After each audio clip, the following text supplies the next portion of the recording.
তর্পসেনের চ্যানেলে আপনাকে স্বাগত জানাই। আমি আমার চ্যানেলে জেনারেল স্টাডিজের কোশ্চেন অ্যান্সার আপলোড করব। আজকের সাবজেক্ট হলো ইতিহাস। আমার প্রথম প্রশ্ন হলো, ভারতে প্রথম মে দিবস কবে পালিত হয়? 1927 সালে বোম্বেতে।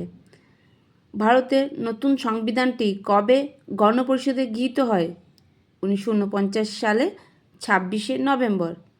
স্বাধীন ভারতের প্রথম ভারতীয় গভর্নর জেনারেল কে ছিলেন? শ্রী চক্রবর্তী রাজা গোপালাচারী। ভারতের শেষ ভাইসরয় এবং স্বাধীন ভারতের প্রথম গভর্নর জেনারেল কে ছিলেন? Lord Mountbatten. ভারতের বর্তমান জাতীয় পতাকা কত সালে গণপরিষদে গৃহীত হয়েছিল? 1947 সালের 22শে জুলাই। সংবিধানের কততম সংশোধনী অনুসারে ভারতকে একটি সার্বভৌম সমাজতান্ত্রিক ধর্মনিরপেক্ষ গণতান্ত্রিক প্রজাতন্ত্র বলে ঘোষণা করা হয়েছিল? 1976 সালে 42তম সংশোধনীতে।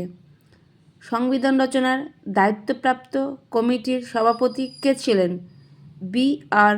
আম্বেদকর। সংবিধান সভার চেয়ারম্যান ও ডেপুটি চেয়ারম্যান কে কে ছিলেন? বাবু রাজেন্দ্র প্রসাদ এবং ডক্টর হরেন্দ্র কুমার মুখার্জি।